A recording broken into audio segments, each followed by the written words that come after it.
BJP की बात हो गई, जेएमएम की बात हो गई। अब बात करेंगे कांग्रेस की।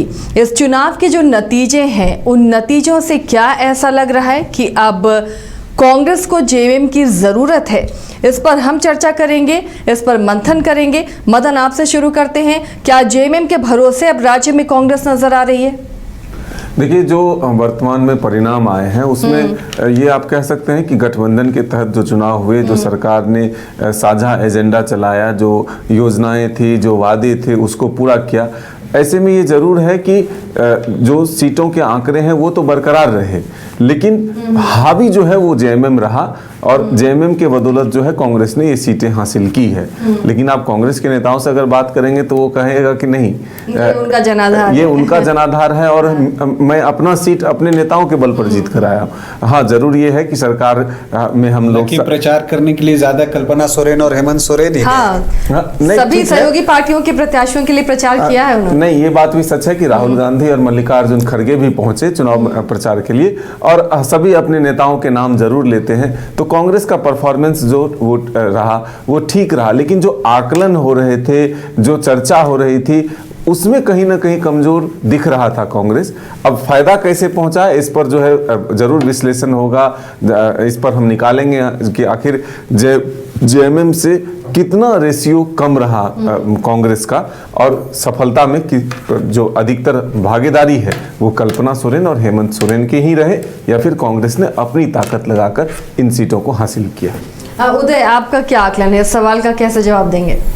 देखिए, जो समीकरण बने थे झारखंड में, वो समीकरण जहां जेएमएम के साथ काम कर रहे थे वहां कांग्रेस के साथ भी लगभग वही समीकरण काम कर रहे थे। क्योंकि देखिए, ये जो आदिवासी मुस्लिम ईसाई समुदाय का जो गठजोड़ बना था, ये पूरी तरह से असरदार दिखाई दे रहा था। इसका फायदा कांग्रेस को भी सीधे सीधे मिल रहा था। और देखिए, गठबंधन में कहीं खटास नहीं दिखी। इससे पहले जब चुनाव हुआ करते थे तो दोनों फ्रेंडली फाइट खूब किया करते थे। इस बार ऐसा सिर्फ धनबाद में दिखा। जेएमएम ने निजामुद्दीन अंसारी को उतार दिया, लेकिन वो वाम दल के साथ था। कांग्रेस जिन जिन सीटों पर चुनाव लड़ रही थी वहां जेएमएम का संगठन साथ था। और सबसे बड़ी बात थी कि देखिए, चाहे वो अनूप सिंह का इलाका हो, चाहे कांग्रेस के कोई भी प्रत्याशी क्यों ना हो, वहां पे कल्पना सोरेन, हेमंत सोरेन लगातार पहुंचे। कल्पना सोरेन ने वहां भी सभाएं की थी और वहां भी लोगों से अपील की थी। मैया सम्मान का असर दिखाई दे रहा था। तो एक तरह से कहा जा सकता है कि कांग्रेस और जेएमएम इस बार एक दूसरे के पूरक के तौर पर काम करते नजर आए और इसका सीधा सीधा फायदा मिला। क्योंकि जहां जेएमएम नहीं थी, वहां जहां कांग्रेस के प्रत्याशी थे तो सिर्फ सेम वही समीकरण काम कर रहे थे और उनके खिलाफ में बीजेपी की तरफ देखा जाए तो वोटों का बंटवारा उसी तरह से आजसू जयराम और एनडीए के बीच में हो रहा था। तो एनडीए और जयराम के बीच में हो रहा था, तो इस बात का फायदा मिलता हुआ दिखा है। तो ये नहीं कहा जा सकता है कि कांग्रेस ने कोई अपने दम पर बहुत बेहतर प्रदर्शन कर लिया है। हाँ, संयुक्त प्रयास जरूर कहा जा सकता है। कांग्रेस जेएमएम का संयुक्त प्रयास रहा और जो जेएमएम का जादू सर चढ़कर बोल रहा था उसका फायदा कांग्रेस को भी मिला। और कांग्रेस के जितने नेता थे, कई नेताओं की अगर बात की जाए तो चाहे अनूप सिंह की बात की जाए, वो लगातार मेहनत करते नजर आए, उन्होंने पूरा मोर्चा लिया। इसी तरह से प्रदीप यादव की बात की जाए, और भी कांग्रेस के जो प्रत्याशी थे, सिमडेगा के जो कांग्रेस के प्रत्याशी थे रामेश्वर उरांव, वो काफी मेहनत करते नजर आए। तो कांग्रेस के प्रत्याशियों ने पसीना खूब बहाया है, कहीं कोई कमी नहीं छोड़ी है। और इससे पहले जो आला कमान के भरोसे, स्टार प्रचारकों के भरोसे रहते थे, तो वैसा नहीं दिखा है, मेहनत की है। अगर खिजरी से राजेश कच्छप की बात की जाए तो राजेश कच्छप एक लोकप्रिय चेहरे के तौर पर उभरे हैं। तो ये तमाम चीजें कांग्रेस के पक्ष में भी कहीं ना कहीं गई हैं कि मजबूत प्रत्याशियों का साथ मिला और मजबूत प्रत्याशी भी दिखे, उसका भी फायदा कांग्रेस को मिला है। रंजन जी, आप क्या कहेंगे इस पर? देखिए, जब आप गठबंधन करते हैं तो तभी करते हैं जब एक दूसरे की जरूरत होती है और आप एक दूसरे को कॉम्प्लीमेंट करते हैं, और यही बात जेएमएम और कांग्रेस गठबंधन के साथ है। इसका एक उदाहरण आप ऐसे देख सकती हैं। जब मैं लोहरदगा कंस्टिट्यूंसी की बात करता हूं, लोकसभा, और उसके अंतर्गत जो सीटें आती हैं, उसमें जब आप देखिएगा कि एक वक्त जब ट्रायंगुलर फाइट हुआ करती थी, जब जेएमएम के भी कैंडिडेट होते थे, बीजेपी के भी कैंडिडेट और आपको कांग्रेस के भी कैंडिडेट, तो उसमें कई अवसरों पर जब आप रिकॉर्ड खंगालेंगे तो बीजेपी को सफलता इस ट्रायंगुलर फाइट की वजह से मिली है। और उसका एक और उदाहरण अभी हमने जो है धनवार में भी देखा है। तो इस तरह से आप देखती हैं कि दोनों एक दूसरे को कॉम्प्लीमेंट करते हैं। तो ये कहना भी बहुत सही नहीं होगा कि हाँ, कांग्रेस जो है वो जेएमएम की वजह से ही है या जेएमएम जो है वो कांग्रेस की सफलता में हिस्सेदार है। तो ये बात सच है, तो ये उतना ही सच है कि कांग्रेस कांग्रेस भी जेएमएम की सफलता में हिस्सेदार है। क्योंकि अगर आप देखिए ये जो एक कॉम्बिनेशन बना हुआ है आदिवासी प्लस मुस्लिम आम कॉम्बिनेशन जिसको हम कहते हैं, अगर आप उसे देखती हैं तो अगर उससे कांग्रेस छिटकता है तो इस कॉम्बिनेशन में सेंधमारी हो जाएगी, इससे इनकार नहीं किया जा सकता। और चूंकि बीजेपी का वोट परसेंट भी जो है धीरे धीरे अब आगे की तरफ जा रहा है, तो वैसी परिस्थिति में अगर वोट बटे तो जो है वो बीजेपी को फायदा हो सकता है वहां पर। तो इसलिए दोनों को आप कह सकती हैं कि एक दूसरे को कॉम्प्लीमेंट करते हुए दिख रही है ये गठबंधन, और बहुत सही है।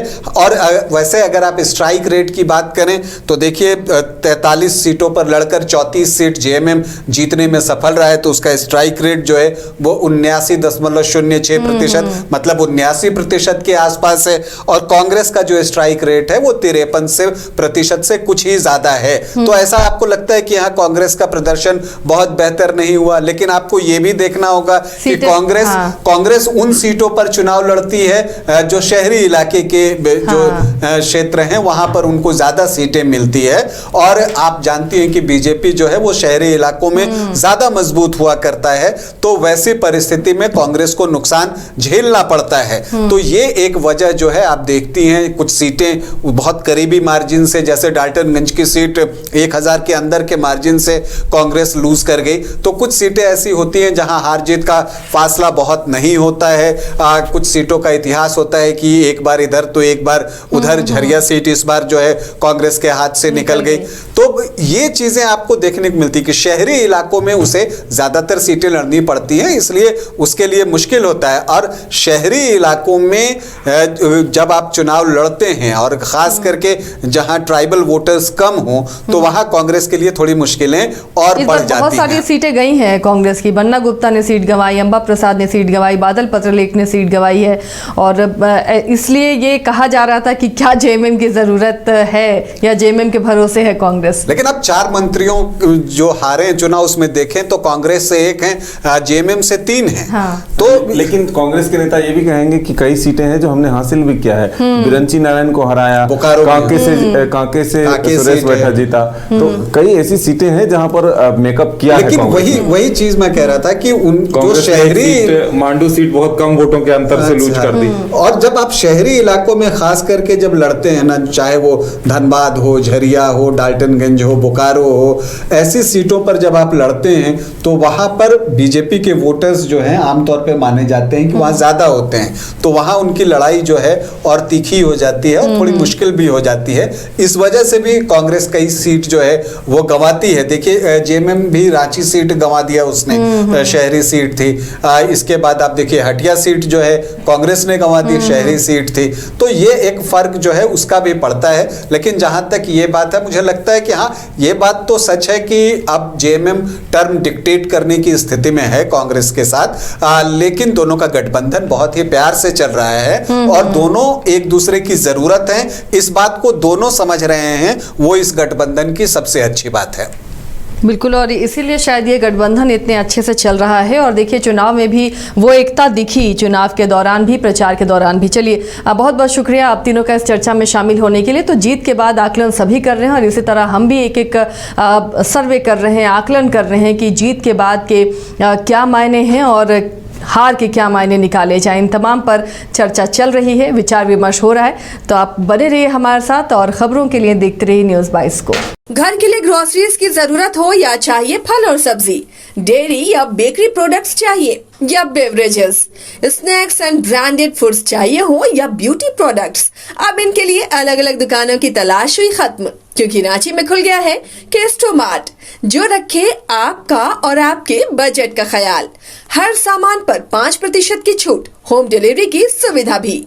आज ही पधारें Kestomart, one stop solution for every customers requirements. Call 9153989339। Janvi ceramics से करें टाइल्स, ग्रेनाइट, सैनिटरी वेयर की 50,000 से अधिक की खरीदारी और पाए 5 खास कूपन के जरिए जीएसटी काट कर 4 साल के अंदर पूरी राशि वापस। जानवी सिरामिक, हुर मोड़, डाल्टनगंज, शाहपुर रोड, गढ़वा, झारखंड। शर्तें लागू।